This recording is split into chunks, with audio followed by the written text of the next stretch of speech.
going to give a talk on geometric realizations of cyclic branch covers as infinite regular polyhedral surfaces. What I'm going to do is I'm going to start with the motivation, show you some examples, and then from there I will try to find a classification and then show you more examples that follow from the classification. So the motivation starts from here. This was a paper written by Coxeter in 1938. What happened in that paper is that Coxeter and Petrie wanted to classify what they wanted to call platonic surfaces. So just as platonic solids, what they have is they have some surface tiled by Euclidean polygons, and they have regular polygons, and at every vertex they have the same number of faces sharing that vertex. And what they wanted to have was they wanted to have Euclidean symmetries that act transitively on the surface, meaning that there are always Euclidean automorphisms or symmetries that send one face to another, or one vertex to another, or the edges to like other edges. And they said there were going to be 3 of these. Do you have questions?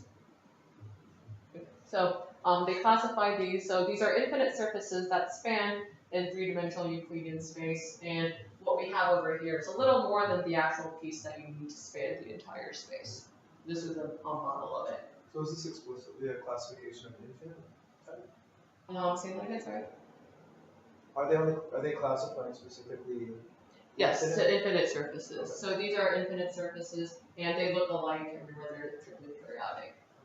Okay. And if you look at the quotient surfaces, if you look at the smallest piece and identify whatever edges or whatever holes should be identified, they're all genus 3 surfaces as well. Okay. So abstractly, the quotient by their maximum group of translations are genus 3 surfaces.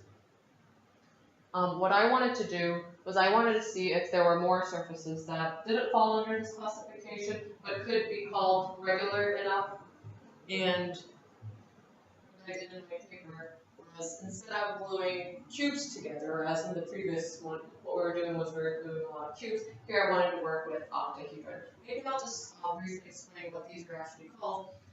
This one's called mu cube, meaning that it was built by multiple cubes. The second one is multiple octahedra, or mu octahedron, and then the last one is mu tetrahedron, where basically the building blocks are the tetrahedron. And the second one, they're actually truncated octahedra, but they're called mu octahedron. And I think John Conway named it that way. What I wanted to do was work with a different kind of solid. So I started out with an octahedron. I started out with a brown octahedron, and then I wanted to attach more octahedra on it.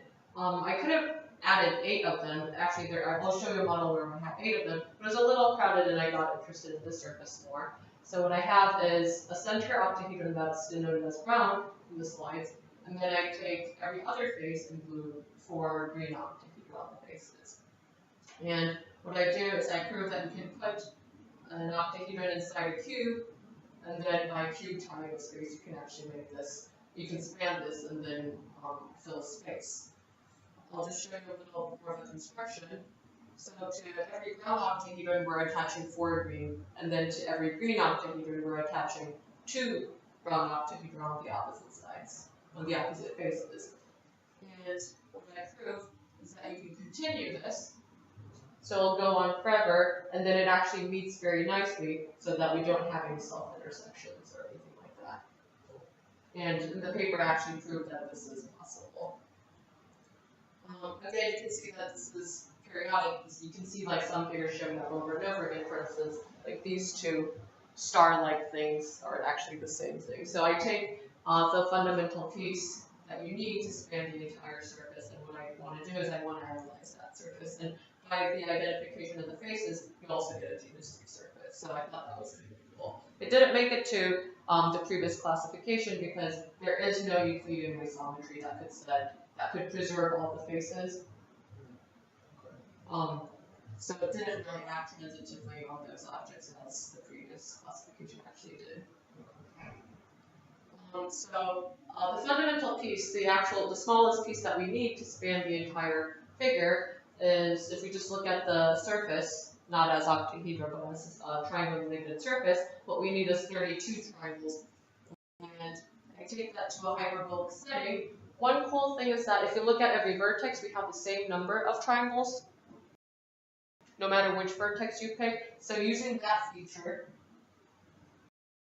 I draw a hyperbolic tessellation with 8 triangles around every vertex, and then the blue lines bound 32 triangles, which is actually the fundamental piece. And I had to cut some of them, like here I take like half of 2 triangles, just so that you could see more symmetry.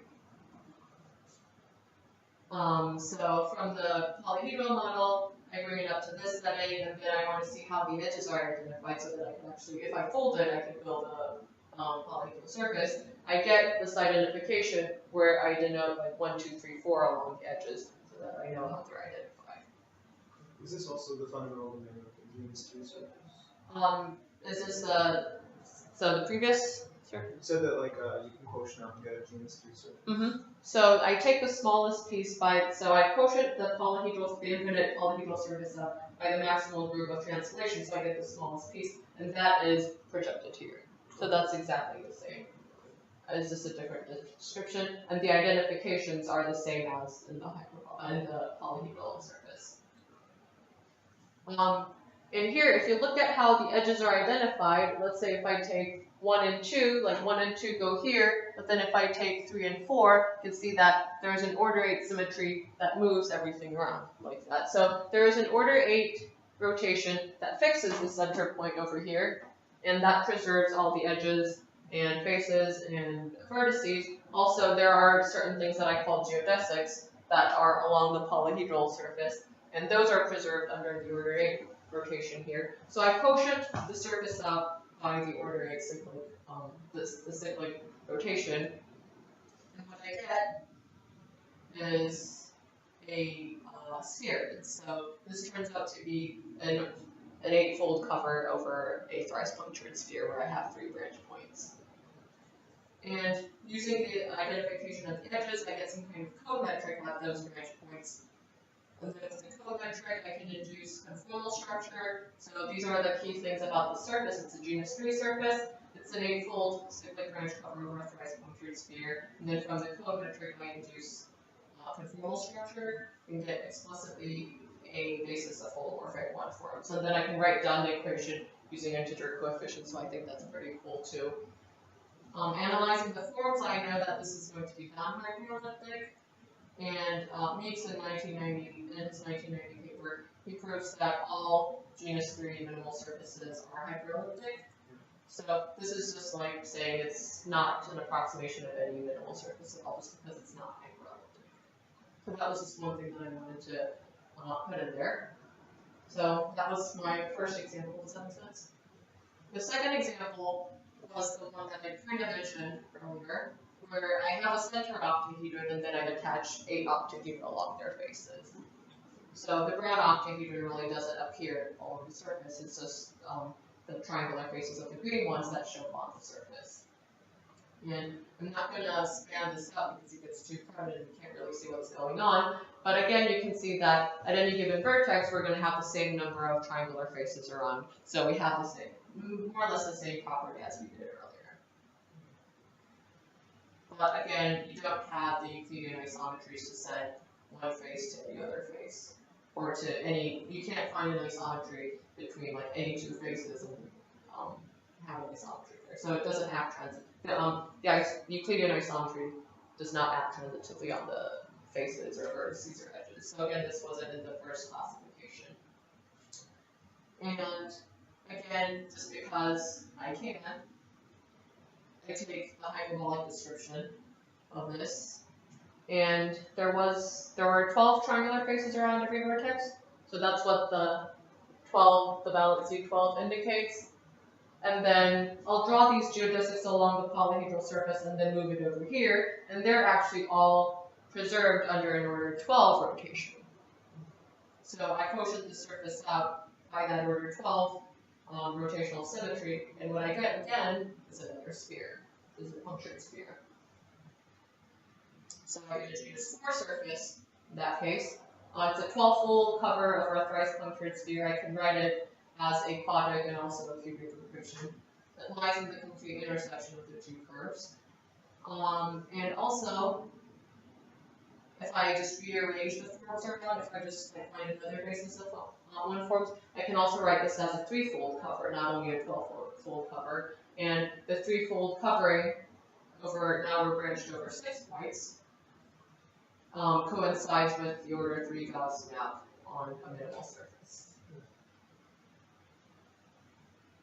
You said it's the intersection of those two curves? It sits on those two curves. And I think in algebraic geometry there's some theorem where it says some genus 4 surface, oh, what did it exactly say? That it sits on the, every non-hyperelliptic genus 4 curve sits along a cubic and a quadrant. I think that's what the statement actually is. So this turns out to be non-hyperelliptic, and then we can write it with those two equations. So again, this is very nice because we can explicitly find a holomorphic one form. They all come from the cometric. So using that cometric, we get a basis, and then we also get nice equations with integer coefficients. So using those two, or having these two examples that couldn't make it to the original classification, I wanted to weaken my definition of regular surfaces and find more surfaces that could possibly make a classification. So what I define in my thesis is I call something a regular Archimedean decoration. What I start with is I look at a graph that embeds in 3D-dimensional space. So I have all these vertices, and I connect them with edges, and I define what a genus of a graph might be. I want to look at triply periodic graphs and look at like quotients of graphs, and identification tells me like this is going to have some kind of genus. So what I'm trying to do is I take a graph and I'm going to thicken them a little, and then look at the boundary surface. So I'm trying to view the rest of the surfaces like that, and with every vertex or edge, I want to replace them with platonic solids or Archimedean solids or prisms or anti-prisms. Like those are all the types of solids that I wanted to include, and I'll show you the previous examples and how these are applied there. And I also want to make sure that I have the same type of polygon along the surface, on the boundary surface, and the same number of faces that share every vertex. That's what I meant by Schwarzschild symbols, so that we have the same type of polygon everywhere with the same number of faces at every vertex. And I proved that there is, I said classification, but what I have is an explicit and finite list of whatever these decorations are. And out of those decorations, what I really want to look at is the ones that are branch covers over spheres. So I'll show you how the decorations actually work in the previous example. So these were the first 3 that were in the, I would say, like considered classification. And for here, what we have is we have a center cube, and we're attaching 6 cubes around. So we can call the center cube as a vertex, and then like the rest are edges. So it actually defines a graph. And this kind of explains that there are 2 different kinds of cubes. Like the one in the center doesn't really show up on the surface, and then the one along the edges are kind of cubes, but they're missing 2 faces because they're kind of like hiding, and they don't show up on the surface. That's why I wanted to include prisms and anti-prisms, not only platonic solids, because the center cube could be seen as a cube, but then the edges or the handles kind of look like prisms over squares, which are basically cubes. Yeah. The second example, what we have is we have a bunch of truncated octahedra that are glued along their square faces. So here what I have is the vertices will be replaced by truncated octahedra, but I hide the edges in there, so we're just connecting all the vertices where the balance is 6. If we look at the graph, so at every vertex, we have 6 sticks sticking out, but then they're just glued to another vertex. And then the last one is where we have truncated tetrahedra. So the shapes that show up here are truncated tetrahedra, but over here, what's hiding is a tetrahedron. So I can say, well, there's a tetrahedron, and then along 4 faces, we're attaching 4 truncated tetrahedra. And then to tetrahedra, or to truncated tetrahedra, we can also glue 4 tetrahedra along their triangular faces. So that's why I thought the classification kind of made sense. And then these 2 examples also, here we have a center octahedron, which serves as the center, and then the edges are replaced by octahedra, or again, you can call these triangular antiprisms, because they don't behave like the brown octahedra. the brown octahedron, these are more like handles. Because they're missing a face. They're missing 2 faces. Whereas with the brown octahedron, they're missing 4 faces, so they're more like the vertices of the graph, and the green ones are more like the edges of the graph. So I wanted to put that distinction in there. And then the last one, we have the center octahedron, but it doesn't really show up on the surface. So the vertex over there has valency 8, where we have 8 of these triangular antiprisms attached to it. Yeah, so that's how I wanted to build my classification. And I built a lot of surfaces, but not all of them were interesting. There was one very interesting surface, so I'm going to end my talk with that, which looks like this. So here what I have is I called it the truncated octa 8, meaning that I'm going to start with the truncated octahedron. So the brown faces are actually part of that truncated octahedron. And truncated octahedron has 6 square faces and 8 hexagonal faces. And what I do is, instead, like, I'll keep the square faces there, but along the hexagonal faces, I attach prisms. So this is basically a vertex of a graph where we have valency 8, and there are 8 edges sticking up, but they're more like prisms. Yeah. Cool. And this, again, I proved that this is strictly periodic. This is the smallest piece that we need. For instance, here, this hole on this side can be identified over there, and then I can do all these identifications, or just span this out in 3-dimensional space, and it won't interact, or it will just build an infinite polyhedral surface. So this is tiled completely by squares, and at every vertex, again, you can see that there are the same number of squares, and there are exactly 5 squares at every vertex.